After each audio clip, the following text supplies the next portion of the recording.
Ilang lihim ang kayang itago sa likod ng matitibay na pinto ng Nara.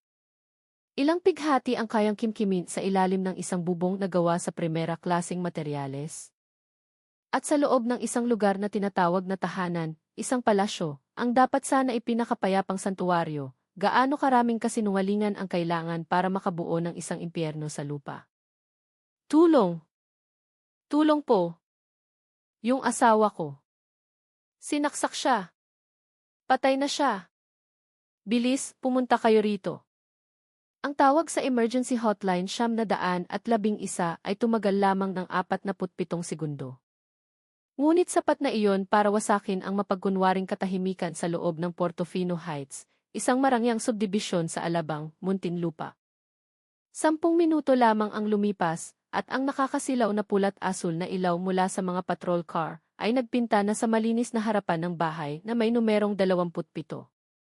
Si Police Major Dante Cruz, isang bihasang investigador mula sa Muntinlupa City Police Station na nasa kalagitnaan ng kanyang ika-40 taon, ay isa sa mga unang humakbang sa ilalim ng police line. Ang malansang amoy ng sariwang dugo na humalo sa natirang aroma ng adobong hindi pa tapos lutuin mula sa kusina ay lumikha ng isang mabigat at nakakaduwal na hangin. Ang crime scene na tumambad sa kanyang mga mata ay isang kalunos-lunos na tanawin. Ang biktima, si Mark De Leon, 29 na taong gulang, ay nakahandusay at naninigas sa ibabaw ng puting spring bed na ngayon ay basang-basa na sa kumakalat na maitim na pulang mansa. Sa kanyang lieg, isang malalim na laslas ang nakanganga. Ang silid-tulugan ay hindi nagpapakita ng anumang senyales ng matinding paglalaban. Ngunit ang sala sa labas ay ibang-iba. Isang coffee table na gawa sa salamin ang nakataob. Ilang magasin at isang abuhan ang nagkalat sa makintab na sahig. At doon, sa isang sulok, nakasandal sa pader, ay si Isabel Reyes, ang asawa ng biktima at ang siya ring tumawag sa 911. Si Isabel, 27 taong gulang, ay nakaupong yakap-yakap ang kanyang mga tuhod. Ang buo niyang katawan ay nanginginig. Nakasuot siya ng isang long-sleeved na blouse na nakabutons hanggang sa pinakataas, kahit na ang panahon sa labas ay napakainit at maalinsangan. Ang kanyang mukha ay putlang-putla, ang mga mata ay namamaga sa kaiiyak, at ang buhok ay gusot na gusot. Ngunit kung susuriing mabuti, nakita ni Major Cruz ang isang maliit at halos hindi na makitang peklat malapit sa kanyang sentido. Isang lumang sugat. Sa kanang manggas ni Isabel, may isang patak ng sariwang dugo. At sa ilalim mismo ng tela, bahagyang nababanaag ang isang mahabang, namumulang galos. Nang dahan-dahan siyang tulungang tumayo ng isang babaeng pulis, sinimulan ni Isabel na ikwento ang nangyari sa gitna ng kanyang mga hikbi. Ang kanyang testimonya ay puno ng takot at lagim. Ang asawa ko. Si Mark. Inhinyero po siya. Tahimik at napakabait na tao. Pero nitong mga huli, nagbago siya, panimula ni Isabel, ang boses niya ibasag na parang bubog sa sahig. Kinailangan pa siyang abutan ng isang basong maligamam na tubig ng pulis para kumalma. Niyaya siya ng mga kaibigan niya na sumali sa isang investment group sa Telegram. Tapos nalulong siya sa online gambling, lalo na sa mga online slots na iyan. Naubos ang ipon namin. Lihim siyang umutang sa mga illegal na online lending app. Ang laki ng tubo. Ilang beses ko na siyang pinagsabihan. Kaninang umaga bago siya pumasok sa trabaho, nag-away kami ng malala tungkol doon. Gusto ko lang naman siyang tumigil. Huminga ng malalim si Isabel, ang dibdib niya ay mabilis na tumataas-baba sa ilalim ng makapal na blusang suot. Kaninang hapon, pagkatapos man ng halian, sabi ni Mark pagod daw siya at pumasok na sa kwarto para matulog. Pumunta naman ako sa service area sa likod para magsampay ng mga damit. Habang abala ako, nakarinig ako ng kalabog sa sala. Tunog ng nabasag na gamit. Sumilip ako ng kaunti mula sa likod ng pinto at nakita ko ang dalawang lalaking malalaki ang katawan, nakasombrero at face mask na halos takpan na ang buong mukha. Mukha silang siga, parang mga kolektor ng utang sa mga 5 na madalas mambastos dito sa lugar namin. Nanlaki ang mga mata ni Isabel na para bang inuulit ang isang nakakatakot na pelikula sa kanyang isipan. Yung isang lalaki, bigla akong sinugod. Tinakpan niya ang bibig ko at hinawakan ako ng mahigpit. Napakalakas niya. Ang baho ng mumurahing sigarilyo sa katawan niya, nasusuka ako. Itinulak niya ako ng malakas hanggang sa bumagsak ako sa sahig. Dinaganan niya ang katawan ko, parang. Dito, biglang huminto si Isabel. Umiling-iling siya ng malakas, ang dalawang kamay ay nakahawak sa kanyang sentido na para bang pilit na iwinawaksi ang isang madilim na alaala na ayaw ng balikan. At muli, humagulgol siya. Sinubukang kontrolin ang sarili, nanginginig na nagpatuloy si Isabel. Yung isa naman, dumiretso sa kwarto. Narinig ko siyang sumigaw ng, bayaran mo utang mo. Tapos narinig ko ang asawa kong lumalaban. Tunog ng suntukan. Tapos isang malakas na sigaw ng sakit. Tapos, katahimikan. Natakot ako ng sobra. Hindi ako nangahas huminga. Lumabas sila, malamig ang tingin sa akin na para bang gusto akong lamunin ng buhay. Bago sila umalis, inihagis ng malaking lalaki ang isang papel sa mukha ko. Dinuro ako at nagbanta, bukas, ikaw naman. Tapos tumakas na sila. Naghintay ako ng ilang sandali bago ako naglakas loob na gumapang papasok sa kwarto. At nakita ko si Mark. Ang kwento ni Isabel ay pinatibay ng ebidensyang nakalatag sa ibabaw ng nakataob na mesa. Isang lukot na E4 bond paper. Nakasulat dito ng padaskol-daskol gamit ang isang pulang permanent marker, ang isang maikling banta, magbayad o mamatay. Ikaw dan susunod. Isang napakalinaw na motibo. Isang klasikong trahedya ng pamilya na dulot ng salot na online gambling at mga pautang na lumalason sa lipunang Pilipino. Ang mga batang investigador ay agad na kumagat sa anggulong ito. Sinimulan na nilang suriin ang listahan ng mga grupo ng loan sharks na nag-operate sa katimugang bahagi ng Metro Manila. Ngunit si Major Dante Cruz ay hindi kumbinsido. Nakatayo lamang siya sa isang sulok ng silid, sinenyasan ang kanyang mga tauhan na ipagpatuloy ang pagpapakalma kay Isabel.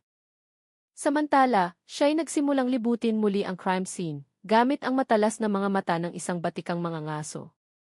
Una, ang pangunahing pinto. Naka-double lock ito mula sa loob. Nang tanungin, ipinaliwanag ni Isabel na sa sobrang taranta, matapos umalis ang mga salarin, tumakbo siya at nilock ang pinto dahil sa takot na baka bumalik ang mga ito para tapusin siya. Isang reaksyon na tila lohikal sa aspetong psikolohikal, ngunit sa usapin ng tiempo, sapat ba ang kamalayan ng isang taong kagagaling lang sa matinding trauma para gawin ang isang maayos na hakbang ng pagtatanggol sa sarili sa isang igla? Pangalawa, ang long-sleeve na blouse. Ang Pilipinas ay nasa kasagsagan ng tag-init. Ang temperatura sa labas ay umaabot sa 34 na degree Celsius, at maging sa loob ng bahay ay maalinsangan. Bakit magsusuot ang isang may bahay ng damit na saradong-sarado, na maayos pang nakabutones ang mga manggas sa loob ng sarili niyang tahanan? Para ba itago ang mga galos na dulot ng pag-atake ng mga salarin, gaya ng sabi niya? O para itago ang ibang bagay? At pangatlo, ang pag-arte ni Isabel. Ang 20 taon sa serbisyo ay nagturo kay Dante na ang mga tunay na biktima ng karumal-dumal na pagpatay ay karaniwang may mga reaksyon na hindi lohikal, minsan ay tuliro, wasak na wasak, o kung minsan na may tahimik na tahimik. Ngunit kay Isabel, ang sakit na ipinapakita niya ay parang isang eksena sa teleserye. Umiiyak siya sa tamang sandali at tumitigil sa tamang pagkakataon. Ang kanyang pagkasindak ay tila kontrolado na para bang bahagi ng isang ensayadong script. Muling tinitigan ni Dante ang papel na may banta na nakalatag sa gitna ng crime scene. Na para bang sinadya ng salarin na siguraduhing makikita ito ng mga pulis. Sa unang pagkakataon, napapikit siya ng bahagya, tinititigan ang balo na ngayon ay inaalalayan na papunta sa ambulansya, at pagkatapos ay muling tiningnan ang malamig na palasyong ito. Sa isipan ng matandang pulis, isang tanong ang umalingaw-ngaw, ano ang mali rito?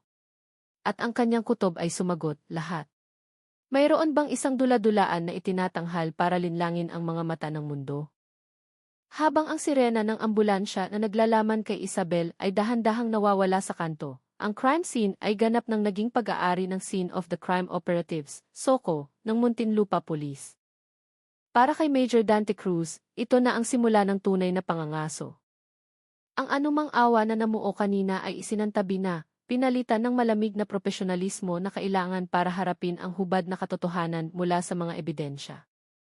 At ang unang bagay na pumukaw sa pansin ng kanyang matalas na mata ay ang mismong bahay.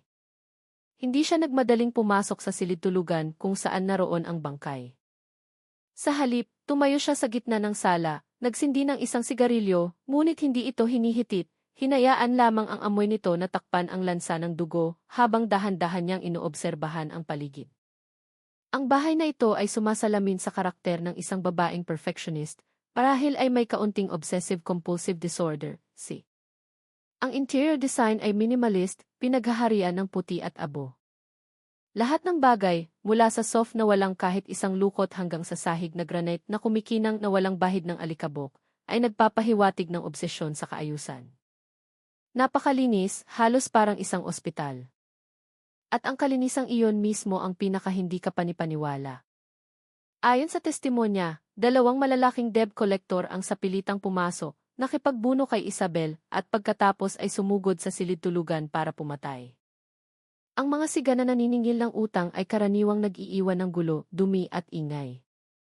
Ngunit tingnan mo, ang crime scene na ito ay sobrang tahimik. Ang nakataob na coffee table lang yata ang tanging kaguluhan. Ngunit ang posisyon nito ay masyadong maayos, masyadong sinadya o staged, at nag-iisa sa gitna ng isang napaka-organisadong silid. Lumapit si Dante sa nakataob na mesa. Walang bakas ng maruming sapatos sa malinis na puting sahig. Walang senyales ng tunay na paglalaban. Isang mesa lang na sadyang itinaob. Nagpatuloy siya sa paglakad patungo sa pader sa tapat ng sofa, kung saan isang batang pulis ang nagtututok ng flashlight sa isang maliit na detalye. Isang uka na kasinlaki ng kamao, kapantay ng mata. Ang ukang ito ay tinapala ng puting pintura ng bara-bara, kaya hindi pantay ang ibabaw at kitang-kita sa ilalim ng ilaw. Sir, sabi ng batang pulis. Mukhang tinamaan ito ng isang matigas na bagay. Baka ashtray o cellphone na malakas na ibinato sa pader. Tumango si Dante. Iyon ang unang lamat. Hindi lamat sa pader, kundi lamat sa maskara ng masayang pamilya sa bahay na ito. Sino ang nagbato ng bagay na iyon at bakit kailangang madaliin ang pagtatapal nito ng pintura? Sakto noon, nag-vibrate ang cellphone ni Dante. Isang mabilis na ulat mula sa SE Forensic Group ang direktang tumama sa pangalawang kabalintunaan, ang sulat na may banta. Ang resulta ng pagsusuri ay mabilis at tiyak, parang isang buhos ng malamig na tubig sa paunang hinala. Una, ang uri ng papel ay DFA-4, brand na Paper One, nakaparehong kapareho ng tumpok ng papel sa printer ng pamilya na nasa kanilang study room. Pangalawa, ang tinta ng permanent marker, brand na Snowman, kulay pula, ay natagpuan din sa lalagyan ng lapis sa mesa ng mag-asawa. Pangatlo, ang sulat kamay. Kinumpirma ng mga handwriting expert na ang nanginginig na pagsulat ay gawa ng isang taong right-handed na sadyang nagsulat gamit ang kaliwang kamay para itago ang kanyang pagkakakilanlan. Mapaklang umiti si Dante. Isang lohikal na tanong ang lumitaw. Bakit ang isang sindikato ng mga profesional na debt collector na karaniwang gumagamit ng spray paint sa pader o mga nakaimprentang sticker para manakot, ay mag-aabalang maghanap pa ng papel at marker sa loob ng bahay ng biktima para magsulat ng banta pagkatapos pumatay? Sila ba'y kulang sa trabaho o sadyang hindi sila umiral? Ang sagot ay halos tiyak na. Ang direktor ng dula-dulaang ito ay isang tagaloob. Kaagad pagkatapos, isang tawag mula sa babaeng pulis na sumama kay Isabel sa ambulansya ang nagdugtong sa mga piraso ng palaisipan. Report, sir. Habang tinutulungan si Eire Reyes na magpalit ng damit para sa medical examination, nakita ng nurse ang maraming lumang pasa sa kanyang likod, braso at tagiliran. Magkakaiba ang kulay, mula sa asul na may bahid ng lila hanggang sa naninilaw na. Ibig sabihin, nangyari ang mga ito sa iba't ibang panahon. Ito po'y tipikal na senyales ng matagal ng domestic violence. Ibinaba ni Dante ang telepono. Ang kanyang titig ay naging matalim at malamig. Ang uka sa pader mula sa isang pagsabog ng galit. Ang mga lumang pasa na itinatago sa ilalim ng long sleeve na blouse sa gitna ng tag-init. Ang sulat na may banta na isinulat gamit ang sariling gamit. Ang imahe ng isang kaawa-awang balon na ang asawa'y pinatay ng mga siga dahil sa sugal ay dahan-dahang naglaho. Pinalitan ito ng isang imahe na mas komplikado at mas madilim, isang babaeng ikinulong at sinaktan sa loob ng kanyang sariling marangyang tahanan. At ang motibo sa kasong ito ay maaaring hindi lang pera o utang, kundi isang salita, kalayaan. Ang ulat mula sa mediko-legal na ipinadala ilang sandali lang ang naging pangatlong gintong pahiwatig, at ito rin ang nagsilbing huling malaking martilyo na dumurog sa testimonya ni Isabel. Ayon sa forensic pathologist, ang sanhi ng pagkamatay ni Marco de Leon ay ang matinding pagdurugo dahil sa pagkalaslas ng kanyang carotid artery. Ngunit ang pinakamahalagang punto ay nasa ilalim ng ulat, walang anumang defensive wounds na nakita sa katawan ng biktima. Binasa ni Dante ang pangungusap na iyon ng paulit-ulit. Walang mga galos sa braso, walang mga pasa dahil sa pagsalag sa atake. Malinis ang mga kuko ng biktima, walang natirang balat o ihinang umatake. Hindi lumaban si Marco. Inatake siya habang siya ay ganap na walang kalaban-laban, walang kamalay-malay. Sa ganitong kondisyon, sa loob ng silid-tulugan sa katanghaliang tapat, ang pinakamalaking posibilidad ay mahimbing siyang natutulog. Ang madamdaming kwento ni Isabel tungkol sa matinding pag-aaway, ang sigaw na bayaran mo utang mo, at ang pisikal na labanan sa pagitan ng kanyang asawa at dalawang siga ay pawang kasinungalingan lamang. Isang amateur na script na ginawa para gawing lehitimo ang pagkamatay ng kanyang asawa. Lahat ng hinala ay nakatutok na ngayon sa iisang tao. Ngunit para mahuli siya, kailangan ni Dante ang huling piraso ng palaisipan, na saan ang murder weapon. Ang mga batang investigador ay handa ng palawakin ang paghahanap sa mga halamanan at kanal sa paligid ng subdibisyon. Naniniwala silang itinapon ng salarin ang kutsilyo habang tumatakas dahil sa taranta. Umiling si Dante. Ang kanyang boses ay matatag na nagpahinto sa lahat ng gawain sa labas. Itigil ang paghahanap sa labas. Mag-focus sa loob ng bahay. Ang isang taong may obsesyon sa kalinisan at kaayusan, na halos may sakit na, tulad ng may-ari ng bahay na ito, ay hinding-hindi magtatapon ng armas sa isang maruming basurahan o ihahagis ito sa mga damuhan. Para sa kanya, ang gulo ay kaaway. Aayusin niya ito sa sarili niyang paraan. Hanapin ninyo sa pinakamalinis na lugar. Ang pinakamalinis na lugar. Ang mga salitang iyon ng kanilang hepe ay nagpatigil sa lahat sa loob ng isang segundo, at pagkatapos ay sabay-sabay silang napalingon sa direksyon ng open kitchen na karugtong ng sala. Pumasok si Dante sa kusina. Maliit lang ito, ngunit marangya, may mga puting kitchen cabinet at isang makintab na itim na granite countertop. Ang lababo na gawa sa stainless steel ay napakalinis at tuyo, na para bang hindi pa nagagamit kailanman. Nagsusuot siya ng latex gloves at dahan-dahang hinila ang pangalawang drawer, kung saan nakalagay ang mga kubyertos. At naroon nga ito. Nakalatag ng maayos sa pagitan ng mga kutsilyo para sa prutas at mga tinidor, ay isang malaking kitchen knife. Ang talim nito ay halos 8 pulgada ang haba, uri na karaniwang ginagamit sa paghiwa ng karne. Ang kutsilyo ay kumikinang, walang bahid ng dugo, walang fingerprints. Ito ay hinugasang mabuti, pinunasan hanggang matuyo, at ibinalik sa dati nitong lugar, sa perpektong pagkakasunod-sunod. Na para bang nagsasabing, maayos ang lahat. Nasa tamang lugar ang bawat isa. Patayin ang ilaw, utos ni Dante. Isinara ng mahigpit ang mga kortina. Ang kusina ay nilamon ng dilim. Isang teknisyan mula sa soko ang lumapit, ay hawak na bote ng spray na naglalaman ng luminol. Ang tunog ng spray ay tila tuyo sa katahimikan ng silid. At pagkatapos, ang katotohanan ay nagpakita. Sa pusikit na dilim, isang parang multong liwanag na kulay asul ang nagsimulang umilaw. Ang liwanag na iyon ay hindi lamang bumalot sa buong talim ng malinis na kutsilyo, kundi pati na rin sa mga patak-patak sa buong lababo, na dumadaloy sa kahabaan ng drainage pipe. Iginuhit ng asul na liwanag ang isang larawan ng daloy ng dugo, na pilit na ikinuskos gamit ang bleach, ngunit matigas pa ring kumapit para isigaw ang krimen. Tinitigan ni Dante ang lababo na maliwanag na kumikinang na parang isang ilog ng mga kaluluwa. Bumulong siya, hinugasan mo itong mabuti, Isabel. Pero ang dugo ay hindi kailanman tuluyang nawawala. Ang dula-dulaan ay nagkaroon na ng napakaraming lamat, at ngayon, sa ilalim ng liwanag ng siyensya, ang maskara ay durog na. Ang interrogation room sa police headquarters ay isang mundong malayong-malayo sa mabangong bahay sa Alabang. Dito, walang mga pader na pininturahan ng puti. Walang mga florera ng orchids na maingat na inaalagaan. Mayroon lamang 4 na dingding na kulay abo na soundproof, isang mesa na gawa sa bakal na nakatornilyo sa sahig, at isang maputlang ilaw na neon na umuugong. Ang hangin ay malamig dahil sa mababang setting ng aircon. Ngunit hindi ito kasing lamig ng katotohanang malapit ng malantad. Tahimik na nakaupo si Isabel, ang 2 kamay ay nakaposa sa ibabaw ng mesa. Ang kanyang mukha ay blanko, walang emosyon. Tinanggal na niya ang kanyang maskara ng peking pagkasindak, tanging isang kawalan na lamang ang natira.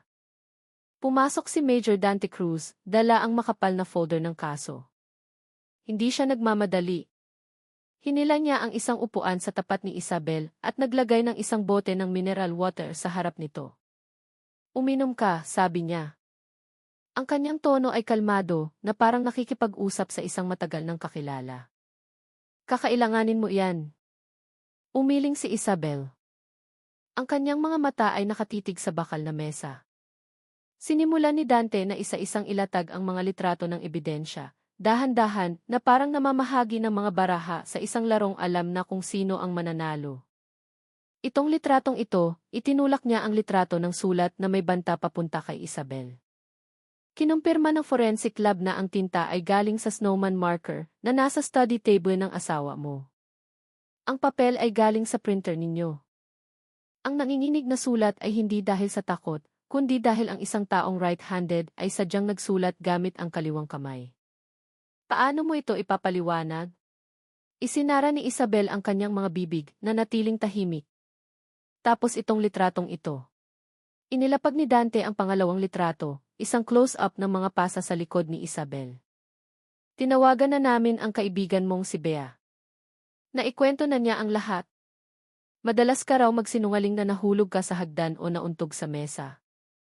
Pero anong klaseng pagkahulog ang may mga pasa na patong-patong na ganito? Madalas ka bang saktan ni Mark, di ba? Katahimikan pa rin. Ibinaba ni Isabel ang kanyang ulo. Ang kanyang mga balikat ay nagsimulang manginig ng bahagya. Tumaas ang boses ni Dante, dinadagdagan ang pressure. Ang pananahimik ay nangangahulugang pag-amin. At ang pinakamahalaga, iniulat ng mediko-legal na ang asawa mo ay namatay habang natutulog. Walang labanan, walang sigaw na bayaran mo utang mo. Isang laslas lang na tumapos sa buhay niya habang hindi niya kayang ipagtanggol ang sarili. Inilabas niya ang huling litrato. Ang kuhang kinunan sa dilim kung saan ang kutsilyo at ang lababo ay kumikinang sa kulay asul na parang multo. Tumingin ng diretso si Dante sa mga mata ni Isabel. Ang kanyang boses ngayon ay malamig na kasing talim ng kutsilyo. Hinugasan mo itong mabuti. Pero ang luminol ay hindi nagsisinungaling. Nariyan pa rin ang dugo ni Mark. Naiintindihan mo ba? Tapos na ang laro, Isabel. Napapikit si Isabel. Ang mga luha ay nagsimulang tumulo mula sa sulok ng kanyang mga mata, dumadaloy sa kanyang mga pisngi. Ang hangin sa silid ay bumigat, halos marinig na ang tibok ng puso sa sobrang tensyon. Matapos siyang isukol gamit ang mga matitibay na ebidensya, biglang binago ni Dante ang kanyang taktika. Sumandal siya sa kanyang upuan, ipinag-krus ang mga braso. Ang kanyang boses ay biglang lumambot, nagdadala ng tono ng pag-unawa ng isang ama. Sige, tungkol sa pagpatay mo sa kanya, alam na namin. Malinaw na ang mga ebidensya, hindi mo na maitatanggi. Pero, Isabel, ngayon, hindi na ito tungkol sa kung ginawa mo ba, kundi bakit mo ginawa. Ito ay isang atake sa kanyang sikolohiya. Tumigil siya sa pag-aakusa at nagsimulang magbukas ng daan para ibuhos ni Isabel ang lahat ng nasa loob niya. Ang isang babae, kung hindi itutulak sa bingit ng kawalan, ay hindi gagawa ng isang bagay na ganito katindi. Alam kong lulong sa sugal si Mark at siya ay isang marahas na tao. Naikwento na lahat ni Bea. Iniisip ko lang, ang gagong yon, matapos sunugin ang lahat ng pinaghirapan mong pera sa sugal, matapos kang bugbugin, ano pa ang ginawa niya ngayong araw para ang isang mabait na asawa na tulad mo ay mapahawak ng kutsilyo. Kinampihan niya si Isabel, ginawang kontrabida si Mark. Binigyan niya si Isabel ang pagkakataong ipagtanggol ang sarili. Nagsimulang humikbi si Isabel. Isang tunog ng pighati ang kumawala sa kanyang lalamunan. Demonyo siya. Demonyo siya. Galit na galit ako sa kanya. Lumapit si Dante, bumubulong ng may pang-udyo. Anong ginawa niya sa'yo? Ikwento mo. Ilabas mo lahat.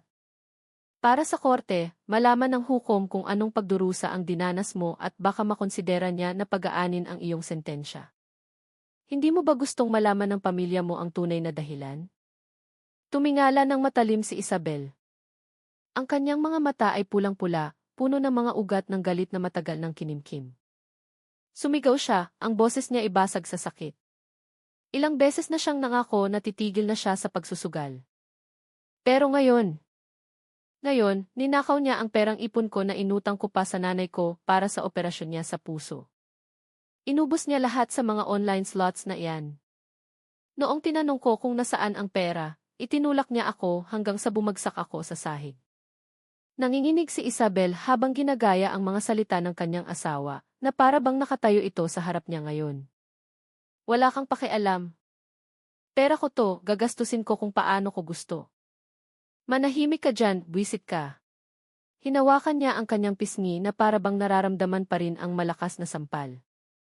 Umiyak ako, nagmakaawa, sinabi kong pera yon para sa operasyon ni Mama. Tapos sinabunutan niya ako, kinaladkad niya ako mula sa sala papuntang kusina. Kinuha niya yung kutsilyo, itinapat sa mukha ko. Tumatawa siya na parang baliw. Sabi niya, hayaan mo nang mamatay ang nanay mo, mas makakatipid pa tayo. Ang buong interrogation room ay natahimik. Tapos tumunog ang cellphone niya. Siguradong yung pinagkakautangan niya ang tumatawag. Iniwan niya akong nakahandusay na parang basura. Inihagis niya yung kutsilyo sa mesa tapos pumasok sa kwarto. Wala siyang pakialam kung nasasaktan ako. Natulog siya. 5 minuto lang, narinig ko na ang hilik niya. Ang titig ni Isabel ay naging malayo at malamig. Ang tunog ng hilik na iyon. Parang pinagtatawanan niya ako.